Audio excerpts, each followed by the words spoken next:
Good evening to the House at large. Today we will be debating the issue, this House regrets the partition of India. As the first speaker of side proposition, I will be defining the motion, laying out our burden of proof, and giving you our introductory principal arguments. Let's get started. We would like to define the partition of India as the division of this country into India and Pakistan in 1947. Our burden of proof as side proposition is very simple. We need to prove to you two things today.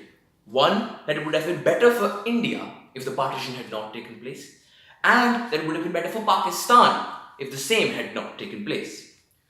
Moving into our principal arguments, we have used a stakeholder analysis and we will be presenting you with the Indian side as well as the Pakistani side. Let's get started. First of all, India as a nation was based on the concept of unity in diversity. We were founded as a secular state.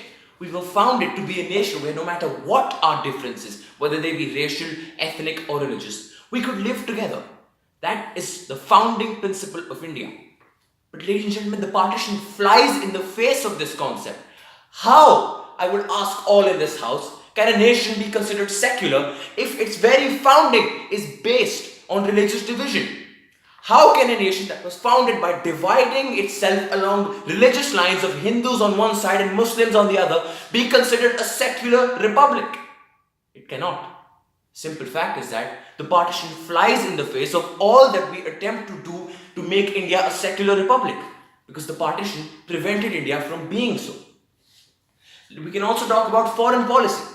In terms of geographical foreign policy, we are in a much worse position than we would have been if the partition had not taken place. Because the simple fact is, right now, on both sides, we are surrounded by hostile nations. Pakistan on one side, China on the other. If this had not taken place, we would not have been in the same foreign policy blunder that we are now. And even issues like the line of control would not have been an issue if the partition had not taken place. Ladies and gentlemen, the harm that has been caused to India and Pakistan both is tremendous by the partition. And we can see this not only in foreign policy but also in economic issues. India lost out a lot of fertile land and countless natural resources to Pakistan in the partition. Not only this, around 50% of our military went to Pakistan in the partition. Why? Because the area of Pakistan was overrepresented in the military. Ladies and gentlemen, there were countless ways in which this policy of partitioning India into India and Pakistan was negative for India. But the simple fact is, at the end of the day, it was a triumph for the British, a triumph for the strategy of divide and conquer. They divided India and Pakistan, and look at where we are in the world today, still struggling to develop. Now, while India has managed to better its position quite a lot, Pakistan has not done the same.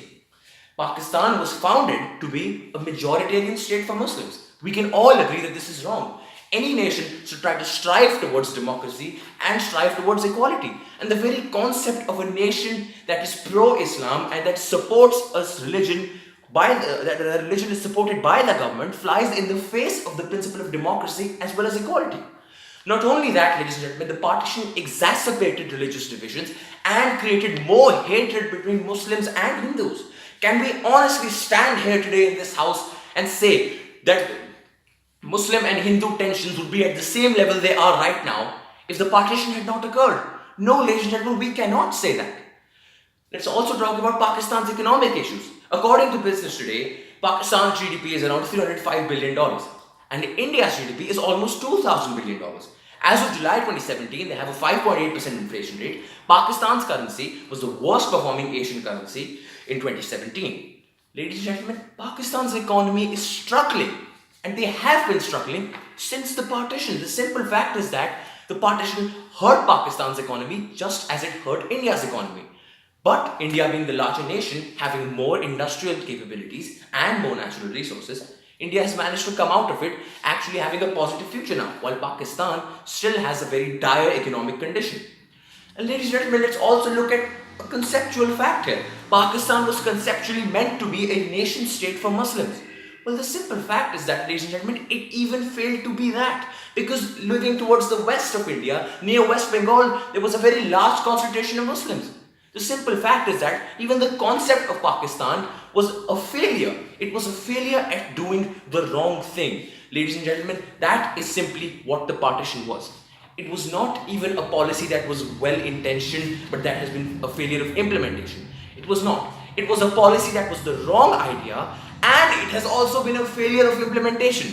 The partition has been a solely negative prospect for both India and Pakistan. We could also look at some other issues. For example, sports. How much better would we be in sports if India and Pakistan were one nation?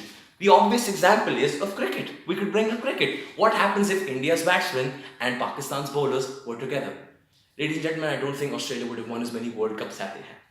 Now, while that may just be a that may just be a point of humor aside, simple fact is, ladies and gentlemen, we have shown you how many negatives this has had for both India and Pakistan. But ladies and gentlemen, let's forget all that for a second and look at what it had for the world, the impact for the world. Ladies and gentlemen, to have two nations that are at each other's throats constantly is not good for the world in any way, shape or form. And neither is it good to have two religious communities be at each other's throats. The partition caused two such issues. The partition caused India and Pakistan to be at each other's throats for a very long time. It caused Hindus and Muslims to be going against each other for a very long time. The simple fact is, ladies and gentlemen, India, Pakistan and the world would all be in a better place today if the partition had not taken place. Thank you.